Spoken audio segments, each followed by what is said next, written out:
M छो public. तो आज हम करने वाले हैं प्रोबेबिलिटी का एग्जाम्पल। तो देखते हैं प्रोबेबिलिटी में कौन सा एग्जाम्पल हमको दिया गया है। तो आज प्रोबेबिलिटी में हमको एग्जाम्पल दिया हुआ है कुछ ऐसा। A can hit a target 2 times out of 5 shot. यानी कि मान लीजिए कि ए कोई पर्सन है जो टारगेट को हिट करता है। कितने शॉट उसने मारे? 5। उसमें से टारगेट को हिट कितने हुए? 2।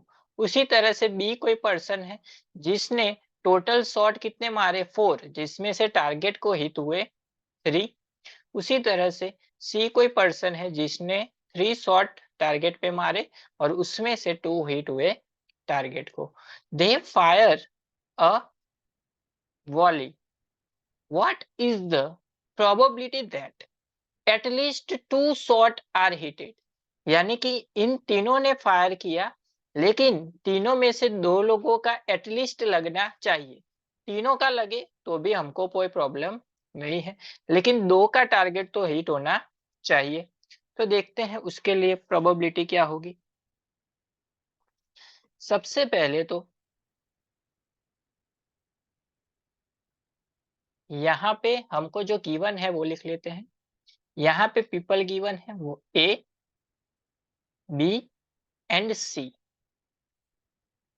ए ने कितनी बार टारगेट को फायर किया? 5 टाइम्स। और उसमें से कितने टाइम्स उसने टारगेट को हिट किया? 2 टाइम्स। यानी कि प्रोबेबिलिटी ऑफ ए कितनी हो गई? नंबर ऑफ फेवरेबल इवेंट्स कितनी है? 2। यानी कि टारगेट को हिट हुआ मतलब वो फेवरेबल। एंड टोटल कितना है? 5, यानी कि 2/5। उसी तरह से प्रोबेबिलिटी ऑफ बी टारगेट को हिट करने की कितनी हो गई? 3 टाइम्स हिट किया आउट ऑफ 4, यानी कि 3/4। उसी तरह से प्रोबेबिलिटी ऑफ सी क्या हो जाएगी? 2 टाइम्स हिट किया आउट ऑफ 3, यानी कि 2/3। तो ये मिल गई जब वो टारगेट को हिट करेगी तब उसकी प्रोबेबिलिटी। लेकिन अगर हम ऐसा मान लेते हैं कि प्रोबेबिलिटी ऑफ, चलिए सबसे पहले जो क्वेश्चन है कि एटलीस्ट 2 शॉट आर हिटेड, यानी कि इसको हम नाम दे देते हैं प्रोबेबिलिटी ऑफ ई। यानी कि 2 शॉट क्या होने चाहिए? हिट होने चाहिए। यानी कि हम ऐसा मान लेते हैं कि ए एंड बी सबसे पहले हिट हुआ। यानी कि यहाँ पे आया एंड। हमको पता है अगर क्वेश्चन में एंड आता है तो वो होता है इंटरसेक्शन। अगर और आता है तो वो होता है यूनियन। यहाँ पे एंड आया मतलब इंटरसेक्शन। यानी कि probability of A intersection probability of B, यानी कि probability of A intersection B plus उसी तरह से बी एंड सी इन दोनों ने हिट किया उसकी प्रोबेबिलिटी, यानी कि प्रोबेबिलिटी ऑफ बी इंटरसेक्शन सी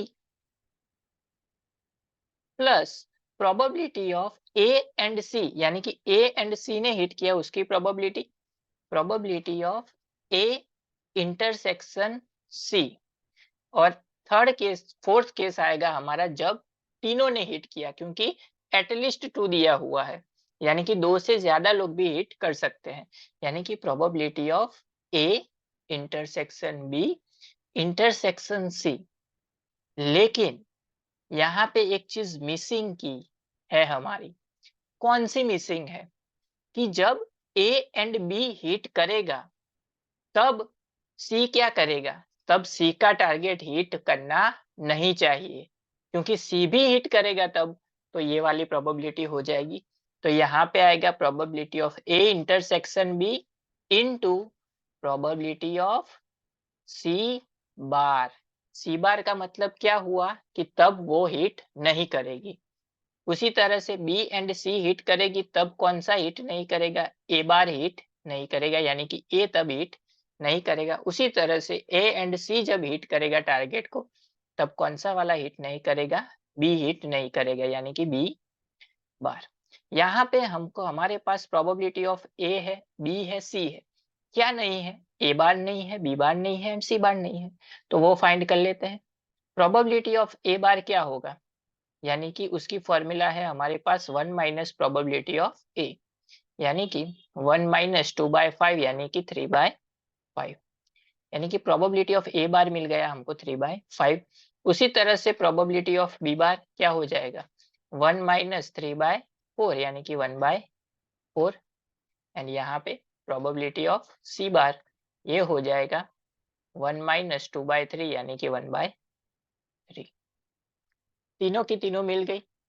हमको पता है कि probability of A intersection B, उसका मतलब क्या होता है, probability of A into B.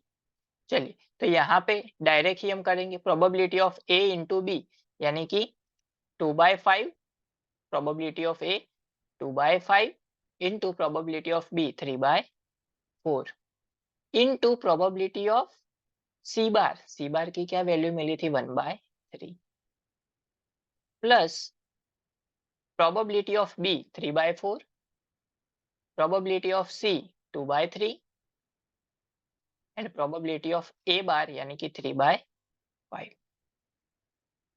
Plus probability of A and C, probability of A क्या है 2/5, प्रोबेबिलिटी ऑफ सी क्या है 2/3 and probability of B bar क्या है 1/4।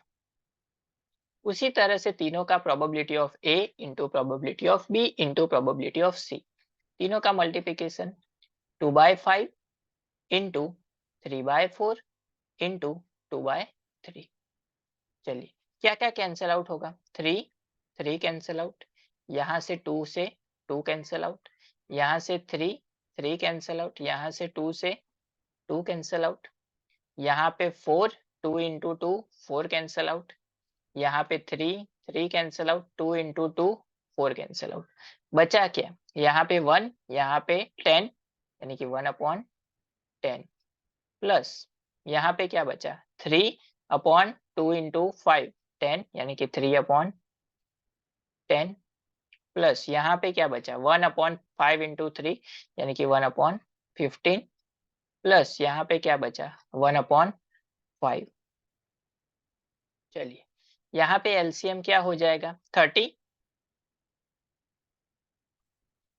इसको अगर 30 करना है तो मल्टीप्लाई करना पड़ेगा 3 से यानी कि ऊपर आएगा 3 प्लस यहाँ पे भी सेम 3 से मल्टीप्लाई यानी कि 9, यहाँ पे 2 से मल्टीप्लाई यानी कि 2, यहाँ पे 6 से मल्टीप्लाई यानी कि 6। चलिए 3 प्लस 9 क्या हो जाएगा 12, 12 प्लस 2 14, 14 प्लस 6 यानी कि 20, यानी कि ये हो गएगा 20/30, 0 0 कैंसल, तो हमारा आंसर हो गया 2/3। तो यहाँ पे एटलीस्ट 2 टारगेट हिट करेगा उसकी प्रोबेबिलिटी क्या हो गई 2/3, जो हमको फाइंड करने के लिए बोली गई थी।